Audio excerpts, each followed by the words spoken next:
We are here with Paul, Brody, and Otto Mora after a very successful 3-day trip from Paul, where we have been touching on very important topics around blockchain and how we're going to be getting to clients much more deeply in the coming days and weeks. So we wanted to start, Paul, by asking you, how has this 3 days been for you, and what are some of your key takeaways from the visit?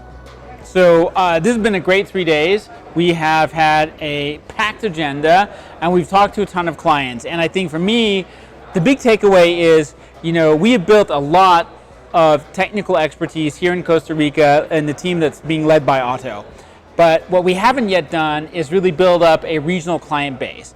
And what really convinced me of the last 3 days is that there are clients, there are a lot of clients here in the region that are interested in blockchain, that are going to be interested in us implementing solutions for them. And so with the team that we've built and starting to talk to clients, we can start to build not just a business serving the rest of the world here, but a business serving our clients in the region. So can you comment on some of the use cases based on what you have seen and what the clients are asking you out of the sessions that we've had with them? What are some of the use cases that you believe are going to be the most successful quicker when we go to them? So I think the use cases, the three use cases where we're seeing the most traction right now are first and foremost supply chain traceability. So that is, of all the use cases that we have in EY, this is the one that most consistently goes from pilot into production.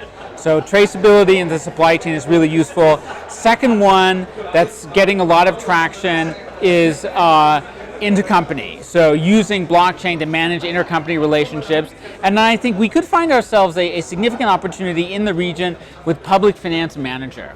As you know, this is a big transition year for us because our technology platform is migrating from one that's more centered on private blockchains to one that's centered on public blockchains. And so some of our industrialization on public blockchains isn't going to be ready until early 2020. So this year we have to be really thoughtful about the kind of solutions we pitch to clients, making sure that they're the ones that we can deliver on without trying to promise stuff that's not ready for market yet.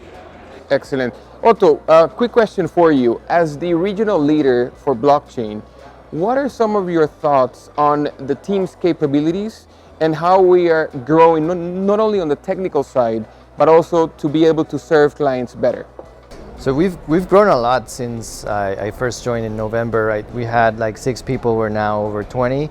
I think are very proud about that. I think it speaks highly about the skills that we have here in Central America. We have folks from Costa Rica developing. We also have folks from Guatemala working on POCs and helping out the US practice. And I think we've very successfully started growing from just being, Solidity, Ethereum developers and kind of just technical, and we're starting to grasp now more of the sales skills that takes to be able to convince clients in the region that this technology can be as disruptive as it has been hyped in recent years. Very good. Paul, if you were to say one or two things that you would recommend to business development people here in ACA and in the region as well, that they should do to be able to pitch this to clients, what would be your recommendation? Where should they start? What should they learn? What are some of your tips? So I think the most important thing that we need to do is first and foremost solve real business problems for our clients. We don't have a big track record of success selling successful solutions to people in innovation departments who are basically running science projects. So for us, if we want to have sustainable solutions, we need to sell supply chain traceability to the VP of supply chain, right? We need to sell software license management to the head of software licensing. We need to sell public sector financial management to the CFOs of public sector financial organizations, right? So we need to talk to the people in the line of business. The second thing is we need to make sure that we understand the capabilities that we can bring to the table, right? I think there are some places in the world, like the US and some parts of Europe, where you can talk to a client and sell them an experimental cutting-edge solution and they can accept a lot of risk. I don't know that this is that kind of market. I think there are other markets, most markets, where you need to make sure that what you're pitching to the client is something that we can actually deliver on, and you don't have to say to them, you're going to be the very first in the world to do this, because there's very few clients that are really ready for that kind of a challenge. Paul, there's been a lot of hype about blockchain and what it can give and what types of business use cases we can have. What is EY's vision on blockchain?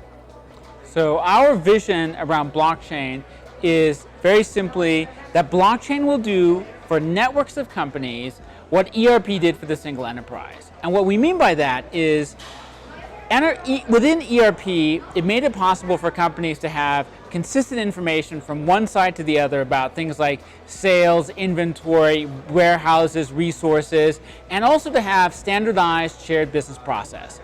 That was really hard to do inside of a single organization, but it generated huge results.